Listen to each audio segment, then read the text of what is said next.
El presidente López Obrador cumplió su segundo día de confinamiento y recuperación de COVID. Se le reporta bien, con síntomas leves. No vamos a revelar ningún dato clínico, porque esto es materia de su privacidad.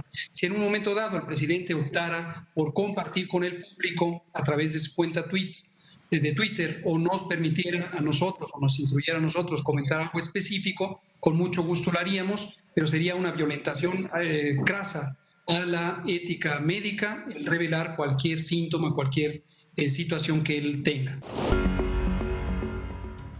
El doctor López-Gatell dijo que se encontraba bien, con síntomas leves. El doctor López-Gatell, quien a su vez y por protocolo preventivo se encuentra también confinado, aislado. El presidente entonces está bien atendido y lo más probable, ojalá así sea, es que se recuperará bien, como lo han hecho los jefes de Estado que dieron positivo a COVID. A ver, vamos a recordar algunos nombres.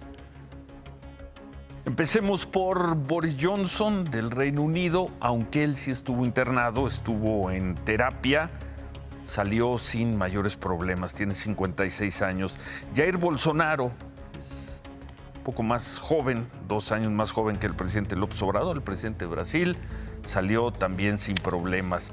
Más o menos de esa generación, Alejandro Yamatei, el presidente de Guatemala, también salió sin problemas. Más grande que ellos, Donald Trump, lo recordarán, 74 años, también dio positivo y salió sin problemas, incluso alardeando, diciendo que no era para tanto el COVID. Más joven, el presidente francés Emmanuel Macron, también salió sin problemas. Y quien ayer fue reelegido en Portugal, más grande que el presidente López Obrador, Marcelo Rebelo de Sousa, también dio positivo y salió sin problemas. Y seguramente será el caso del presidente López Obrador, bien atendido y tal como se reportó ayer y se reportó esta noche, con síntomas leves, con lo que se conoce como un COVID leve. Quien también se informó que dio positivo a coronavirus fue el ingeniero Carlos Slim. Su hijo, Carlos Slim Domit, tuiteó: les comento que mi papá, de manera preventiva, asistió al Instituto Nacional de Nutrición para análisis clínicos, monitoreo y tratamiento oportuno. Está muy bien y ha tenido una evolución muy favorable al COVID, a más de una semana de síntomas menores. Hoy también el canciller Marcelo Ebrard tuiteó: mi primera prueba PCR dio resultado negativo. El miércoles haré otra por recomendación médica. Sigo trabajando desde casa. Mañana participaré en el Consejo de Seguridad en la ONU para presentar posición de México en torno al Medio Oriente. Y quien también informó que su prueba PCR dio negativo fue la secretaria de Gobernación, Olga Sánchez. Ella publicó en Twitter su prueba. Sin embargo, hay un dato ahí raro. En la mañana dijo doña Olga que se había hecho la prueba ayer. Ayer fue día 24 y según el documento que ella misma dio a conocer, pues la fecha de la toma de la prueba habría sido hoy a las 8:30 de la mañana. Estamos tomando el documento que ella misma subió a las redes sociales. Se hizo la prueba hoy, no ayer, como había dicho en la mañana, porque, por cierto, también en la conferencia mañanera hoy, doña Olga tomó el papel del presidente López Obrador. Ella condujo, ella llevó la conferencia mañanera, ella respondió las preguntas, pero pues una de esas preguntas era muy elemental. Le preguntaron si el presidente López Obrador se recuperaba en su domicilio particular, en el sur de la ciudad, en la zona de Tlalpan, o en Palacio Nacional. Y doña Olga pues no tenía bien ese dato, al menos no lo tenía en la mañanera. Cuando dicen que el presidente está en su domicilio, nada más para aclarar un poquito, ¿permanece aquí en Palacio Nacional o el presidente se fue a su domicilio de Tlalpan? Hasta donde yo tengo conocimiento, está en su domicilio particular. ¿Está en Palacio aquí? Está en Palacio Nacional. Lo podemos confirmar que está en el domicilio que tiene en Palacio Nacional. Aquí está el vocero. ¿Está el Palacio Nacional? Está en Palacio Nacional. está en Palacio Nacional. Bueno, en fin, todos los casos, el presidente con COVID, el canciller da negativo, la secretaria de Gobernación da negativo. Todo esto en un día que en la estadística oficial es un día de luto, es un día muy triste, es muy grave. México hoy, en las cifras oficiales, en las cifras reconocidas por el gobierno, rebasó los 150,000 personas, 150,000 mexicanos muertos por coronavirus. Y como lo hicimos aquí el 20 de noviembre, cuando se conoció la cifra de 100,000, la pregunta esta noche es ¿por qué? Y además, ¿por qué tan rápido? El 19 de noviembre, 100,000 mexicanos muertos reconocidos. En un lapso muy rápido, 2 meses y una semana, 150,000. ¿Por qué? El resultado es positivo. Tu resultado fue positivo, tu resultado salió positivo. El COVID chingó a su madre, llegó para quedarse.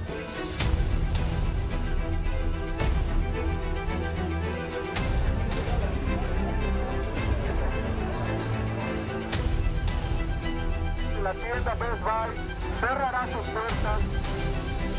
Que lo peor de esto está por llegar. Esto ya nos ha rebasado a todos.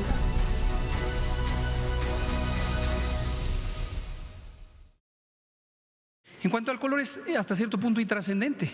Emergencia por COVID-19. ¿Hay alguna duda?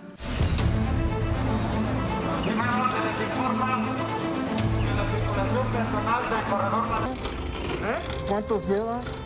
Llevo 2, faltan 2.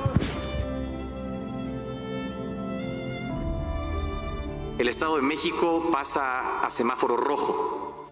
La Ciudad de México entra a semáforo rojo.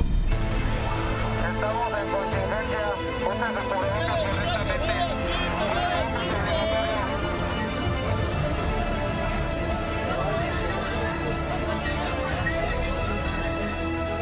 Esta observador teníamos una persona que falleció hace un día y medio, esperando que el médico certifique la defunción de la persona. Recuerda que nos encontramos en pleno semáforo epidemiológico color naranja, hay restricciones, están realizando una actividad no esencial en este momento.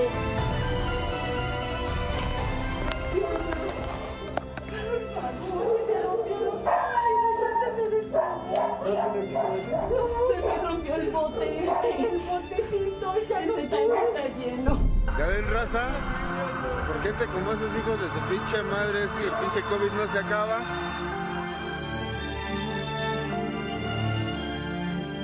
Que no entendemos, creen que es un juego.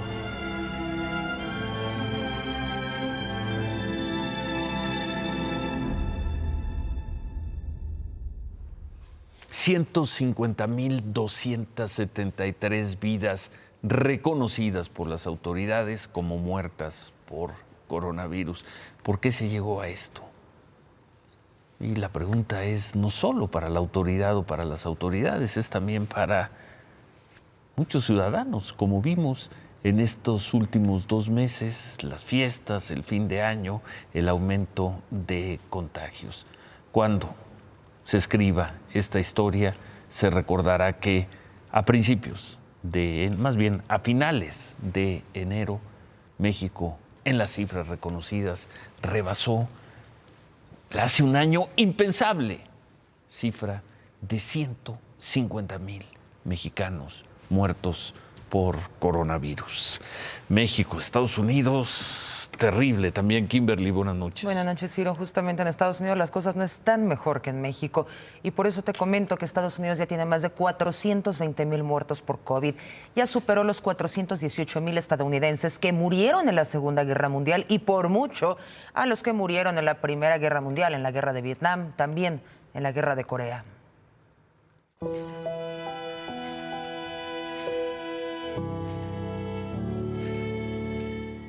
Vamos a regresar en unos momentos al tema del COVID, de la vacuna rusa, la conversación del presidente López Obrador con el presidente ruso, con Vladimir Putin. Pero antes, esta historia que no deja de sorprender mucho por el momento en el que se da recién el cambio de gobierno en los Estados Unidos y por la velocidad con que se reportó la identidad de las personas. En Tamaulipas se encontraron 19 cuerpos calcinados en el municipio de Camargo, en la llamada Frontera Chica, una zona que está en disputa entre dos cárteles del crimen, el Golfo y el Noreste. Se volvió a tratar, eso indica, al menos así se ha tomado en Guatemala, otra historia de migrantes centroamericanos interceptados, asesinados y en este caso calcinados. Esas historias de las que se había dicho que ya no se vivirían en México, se volvieron a vivir.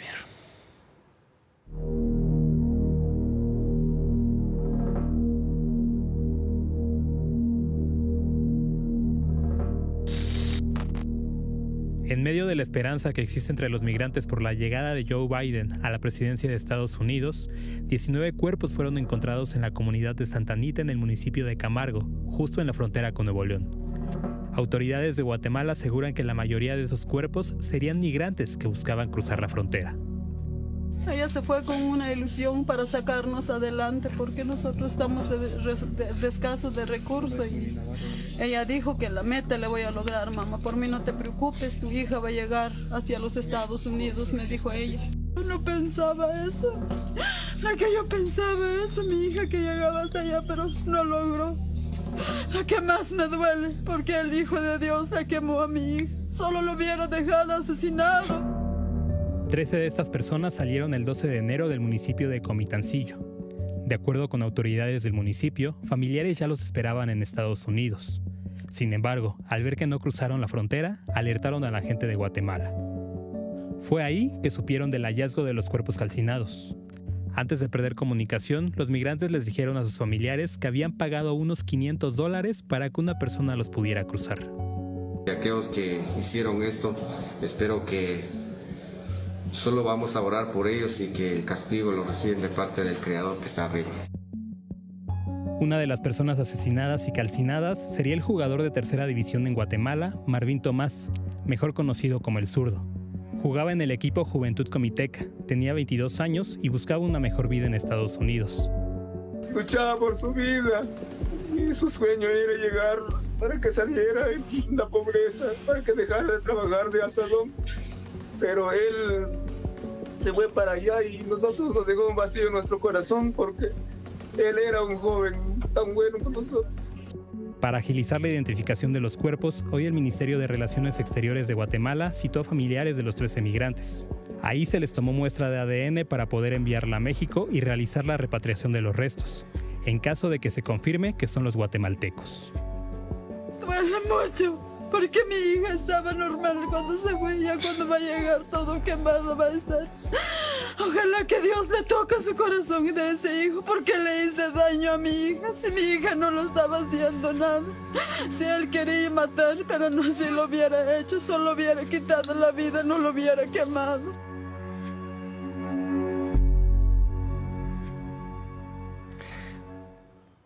Trece de estas 19 personas serían migrantes de Guatemala. De acuerdo con fuentes que están haciendo esta investigación, pues se busca saber si estos migrantes fueron reclutados por un cártel criminal, en este caso el cártel del Golfo, y luego asesinados por el grupo rival, el cártel del Noreste. Hoy la Fiscalía informó que ya tomó las pruebas de ADN para reconocer los cuerpos y confirmar si, como ya se les llora en Guatemala, se trata de ellos. Además, buscan colaborar con las autoridades de Nuevo León, pues se presume que las camionetas donde venían estos migrantes cruzaron o salieron de ese estado. Ahí está el problema de los migrantes. Que no se diga que han mejorado las cosas. Ahí está, cuando menos, esta historia reciente. Y pedimos dignidad en Estados Unidos. ¿Y cómo tratamos nosotros Pues, a los no migrantes sé si centroamericanos? ¿Cómo tratamos o cómo los tratan los grupos criminales? No sabemos bien qué fue. Pero quien diga que las masacres a los migrantes terminaron, creo que no está diciendo la verdad. Exactamente, y bueno, vamos a otros temas porque seguimos viendo historias como esta de policías que desaparecen a personas. La semana pasada hablamos del caso de la desaparición del empresario gasero Román Martínez y de su hijo Fernando en Yautepec, en Morelos. Hoy la Fiscalía de Morelos informó que este fin de semana detuvo en Cuautla a un policía del mando coordinado involucrado en estos hechos. Este policía fue identificado como Jesús, tiene 33 años, es uno de los 4 policías estatales que son buscados por la desaparición forzada del empresario y de su hijo. El empresario y su hijo siguen desaparecidos. Bueno, y lo que sigue registrándose también son las imágenes de cómo se enfrenta población al ejército. Vamos a ver estas imágenes de ayer en el poblado de San Miguel, Totolapan, esto es en la Sierra de Guerrero. Productores de amapolas chocaron con soldados de 2 batallones. Desde el viernes, estos soldados llegaron a las comunidades de Huerta Vieja y El Aguacate, pues para hacer lo que hemos visto aquí, para erradicar plantíos de amapola. Ayer, unos 150 soldados se encontraron con un grupo de campesinos pues que salieron a bloquearlos otra vez para que no destruyeran los plantíos. ¡No empujes, viejo! ¡Ey, ey! ¡Lo estás aventando, ¡Lo estás aventando! ¡Ey, ey, ey! ¡Ey, ey! ¡Ey, ey, ey! ¡Ey, cabrón! ¡Ey, ey, ey! ¿Qué pasa? ¿Qué pasa? ¡Ey! La mano! ¡Ey, ey, ey! ¡Ey, ey, ey! ¡Suéltalo! ¡Suéltalo, viejo! ¡Suéltalo! ¿Son soldados o son maña? A ver. ¿Son mañas? ¿Son soldados o son mañas? Es maña, son mañas todos. Son mañas. Fuentes militares confirmaron a Imagen Noticias que no hubo lesionados por estos hechos. ¿Qué pasó después de estos jaloneos? Los soldados hicieron su trabajo, según se informa, y destruyeron los plantíos de amapola.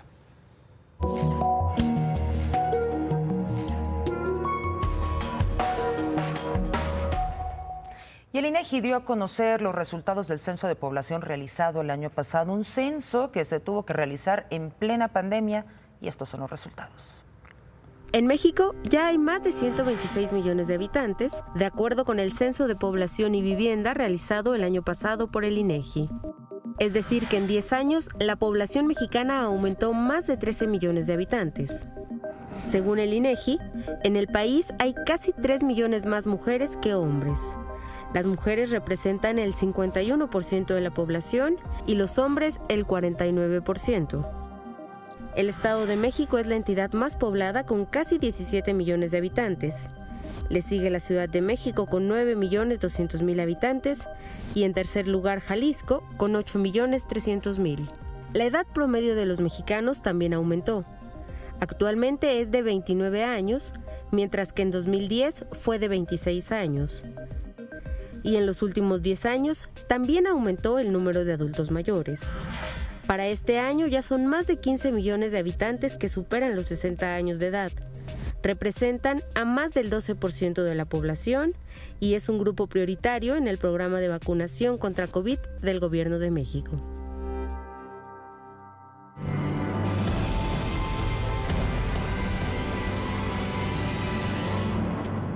Antes de regresar con el tema del COVID, un reconocimiento al notable trabajo que hizo el INEGI para sacar adelante el censo en estas condiciones. El INEGI, un organismo autónomo.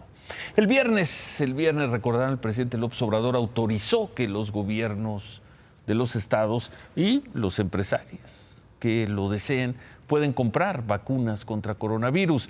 El acuerdo se publicó hoy, rápido, en la edición vespertina del Diario Oficial. El acuerdo establece como requisito, hay que informar a la Secretaría de Salud Federal sobre los contratos con las empresas farmacéuticas que estén autorizadas, el número de dosis que se comprarían y se aplicarían. También se debe respetar el calendario y la prioridad por edad del plan de vacunación. Este acuerdo entra en vigor, automáticamente entró en vigor hoy. Después de la publicación del acuerdo, la Asociación de Gobernadores del PAN tuiteó algo que ya nos había adelantado aquí el gobernador de Yucatán el viernes. Tuitearon: en seguimiento al ofrecimiento de intentar adquirir vacunas contra el COVID, informamos que representantes comerciales de las empresas AstraZeneca y Pfizer nos informaron que no tienen producto disponible. El posible suministro sería a partir de diciembre o del próximo año. Los gobernadores agregaron que van a seguir haciendo contactos con los laboratorios ya autorizados por el gobierno, pero bueno, no hay producto en el mercado. Y hablando de compra de vacunas, el presidente López Obrador habló hoy con el presidente de Rusia, con Vladimir Putin. Después de la reunión, el presidente tuiteó: conversamos con el señor Putin y se mostró genuinamente afectuoso. Lo invité a visitar México y le agradecí por la decisión de enviarnos 24 millones de dosis de la vacuna Sputnik 5 para los próximos 2 meses. Una vacuna que no ha sido autorizada internacionalmente. Se supone que la está revisando aquí en México la COFEPRIS, pero no es una vacuna aprobada por las instituciones más sólidas de salud en el mundo. Trabajadores del Hospital López Mateos del Iste se manifestaron afuera del hospital, ubicado muy cerca de aquí, en Avenida Universidad. Bloquearon 2 carriles por un par de horas, exigieron a los directivos más vacunas contra el COVID. Los trabajadores retiraron el bloqueo luego de acordar una reunión con la dirección médica del hospital. Casi a la misma hora, otro grupo, pero de trabajadores del Seguro Social, se manifestó, ellos afuera del Hospital General 2, en el sur de la ciudad, en Villacuapa. Reclamaron lo mismo, que no ha sido vacunado todo el personal. Y en Irapuato, médicos del Hospital General siguen en espera de la vacuna contra el COVID, mientras tienen que atender a sus compañeros que se han ido contagiando. Algunos de ellos, uno de ellos cuando menos, grave en la zona de terapia intensiva. ¿Qué es lo que siente usted, médico, que trata COVID, de tratar a un médico que está tan enfermo como consecuencia del COVID? Obviamente nos pesa más el ver a un compañero que está sufriendo este problema por la atención de lo que está sucediendo. Entonces tratamos de darle la misma atención e incluso hacemos un sobreesfuerzo para tratar de que salga adelante. ¿Han perdido la vida aquí personal médico contagiado de COVID, aquí donde en esta unidad COVID de terapia intensiva de Irapuato? Sí, incluso no solamente en esta área, sino que en el área de urgencias COVID también han llegado personal de salud que incluso ha perdido la vida. En otras cosas, el reportero Carlos Jiménez difundió estas imágenes. Se trata justo del momento en el que asesinaron al empresario Martín Rodríguez y a su escolta el viernes en la colonia Nápoles. Según la Fiscalía de Justicia de la Ciudad de México, la principal línea de investigación de este crimen tendría que ver con la relación de la empresa que administraba la víctima con otra empresa fantasma. Esta empresa fantasma había sido contratada por la Secretaría de Finanzas en 2018 y a través de ella se habían desviado recursos públicos. Pero vamos a ver otra vez estas imágenes. Se ve cómo los asesinos atacaron primero a la escolta para evitar que defendiera al empresario. Después se fueron contra él, quien se tiró al piso para protegerse. Lo ataca una primera persona al costado y del lado de la banqueta se ve otro agresor. Ahí sale uno acercándose a él cuando ya estaba en el piso. Y lo remata justo, Ciro. Uy. El viernes en la Ciudad de México. Así fue.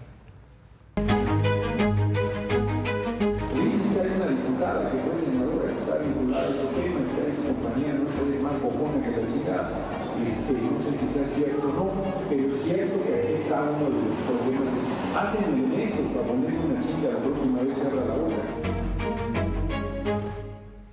Y justo por estas declaraciones fue sancionado el diputado del PT, Gerardo Fernández Noroña, por el Tribunal Electoral del Poder Judicial de la Federación. Se le impuso una sanción donde se le exigió una disculpa pública a la diputada federal panista Adriana Dávila por violencia de género. Hoy por la tarde, finalmente, el diputado Fernández Noroña ofreció la disculpa a la diputada Dávila. Resalta en esa disculpa que lo hace acatando la sentencia del tribunal y dice que lo que le dijo fue una expresión coloquial. Dice que el Instituto Nacional Electoral interpretó esta expresión coloquial como violencia política de género. El diputado Fernández Noroña también enfatizó que acepta el error político de estas expresiones.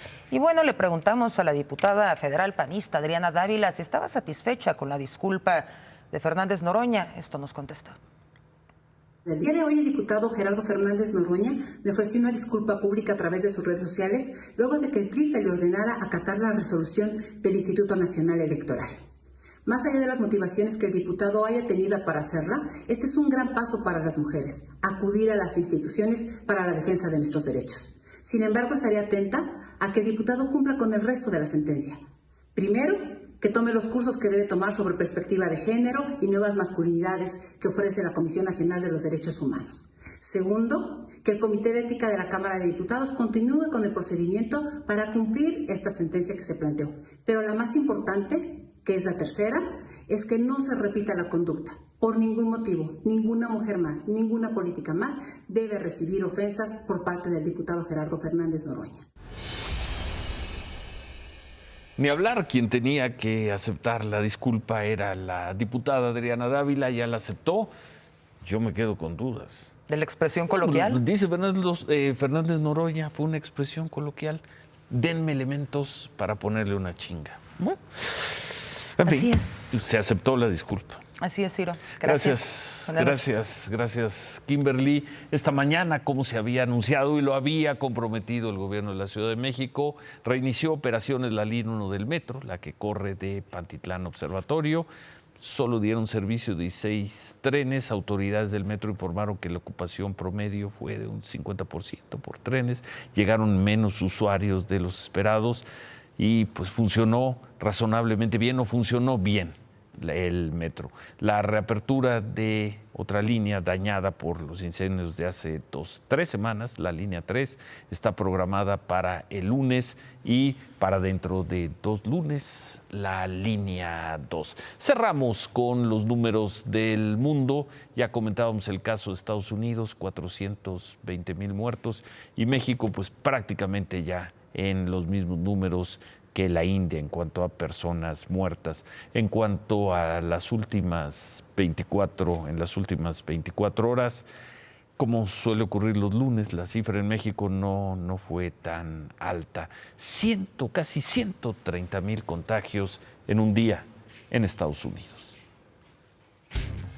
Hoy es uno de esos días que me dan ganas de aplaudirle al presidente López Obrador. ¿Se acuerdan cuando el presidente dijo que había que revisar a los órganos autónomos porque eran caros, eran malos y hacían un trabajo ineficiente? ¿Y por qué le quieres aplaudir? Por la Comisión Federal de Competencia. ¿Qué dijo? Hicieron una investigación por lo menos 2017, 2018, 2019, 2020, 2021 que dieron su fallo sobre, teóricamente, el mercado de deuda en México, que había colusión y actos anticompetitivos. Tú te imaginas si hay actos anticompetitivos, es que los créditos para las personas son más caros o para las empresas. No, era una serie de operaciones en unos chats que ya habían sido castigadas por la Comisión Nacional Bancaria y de Valores en 2013. Y después de todo ese invento, después de todo lo que hicieron, después de todas las filtraciones que dieron, la multa fue para 7 bancos y 11 personas, 35 millones de pesos. Nada. ¿Cuánto le costó al Estado mexicano? ¿Cuánto nos costó a los contribuyentes? 2017, 2010. Mucho más de 35 millones. Pero ¿y qué tiene que ver el aplauso al presidente? Que López Obrador el presidente tiene la razón cuando dice que hay que revisar a los órganos autónomos. Aquí podemos tomar 2 ejemplos, Ciro. Uno que es total y profundamente ineficiente, como la Comisión Federal de Competencia. Sí. ¿Por qué no investiga la Comisión Federal de Competencia? No sé, prácticas monopólicas en los operadores de tarjetas de crédito, en los cajeros automáticos, cosas que sí tienen que ver con la gente. Y le dedica 5 años, 5 largos años, a una investigación que termina a uno de los bancos, que además les causa más daño reputacional la implicación que el caso, 622 millones de pesos. Además, todavía pueden ir a tribunales a que... bueno, eso siempre. Sí, eso es el derecho. Pero es un absurdo. Realmente teníamos... Y además, por solo se refería al mercado de bonos M del gobierno mexicano. es cuando los organismos no hacen lo que deben hacer. A ver, Ciro, yo te pregunto. Es más, péchame la cámara. A ver, yo le pregunto al público, ¿realmente hay mucho interés en los bonos M? ¿Mejoró la vida de los tenedores de bonos? ¿Bajaron las tasas de interés? ¿Aumentó la competencia bancaria? Ahora piense usted, un sector de la economía donde no haya suficiente competencia, y ese es donde debe haber trabajado la Comisión Federal de Competencia Económica. Bueno. No esté absurdo, no esté ridículo. Bueno. ¿Te bajaron las tarjetas de crédito, Ciro? ¿Aumentaron tus rendimientos? No. Ojalá entonces, esa ¿para fuera qué la gastar? discusión con los órganos autónomos, pero bueno. ¿Por qué no tenemos buenos órganos autónomos, Ciro? Sí, los tenemos. Como el Instituto Federal de Telecomunicaciones, que por cada peso, y lo tienen demostrado. Sí, pero a ver, entonces no veo el Instituto Federal de Telecomunicaciones, por cada peso que ha costado de 2013 para acá, le ha devuelto a los consumidores 49 pesos. Por eso hay que revisarlos. Unos son muy malos, otros son muy buenos y no caben todos en la misma caja. Remátala, David. Los datos económicos demuestran que la recuperación no viene pronto. A noviembre, el indicador global de la actividad económica se vuelve a retrasar. Y la industria de la construcción, que es la más importante para determinar la recuperación, se encuentra en forma de L, es decir, cayó y sigue en el piso. Tristemente, 2021 tampoco va a ser un año donde crezcamos. Seguramente volvió a perder el Cruz Azul, Javier. ¿Cómo estás, Ciro? La verdad es que son de esas victorias que no quisiéramos que llegaran, porque el equipo simplemente se tropezó con la victoria, ganó el menos malo.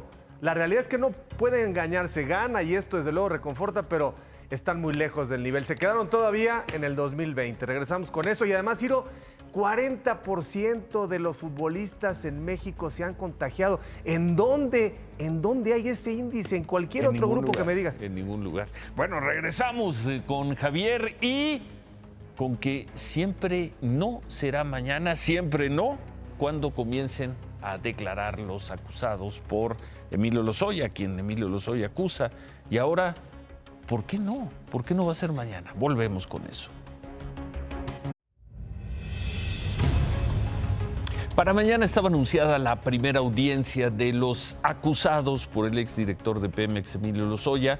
Se trataba de la audiencia del ex senador del PAN, Jorge Luis Lavalle. Esta tarde se informó que, a solicitud de la Fiscalía General de la República, la audiencia se aplaza de forma indefinida.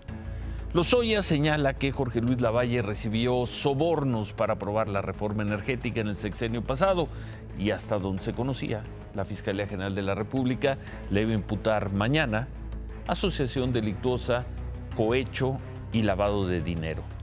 Corrió una versión esta tarde de que la audiencia se aplazaba porque Lavalle iba a tratar de convertirse en testigo colaborador, cosa que no es cierta hasta donde pudimos reportear, conocer. El aplazamiento tiene que ver con razones sanitarias, con casos de COVID. Como sea, sigue el largo paréntesis, medio año ya, del caso Lozoya. Sigue el paréntesis. Se quedan con qué importa. Gracias, buenas noches, ánimo.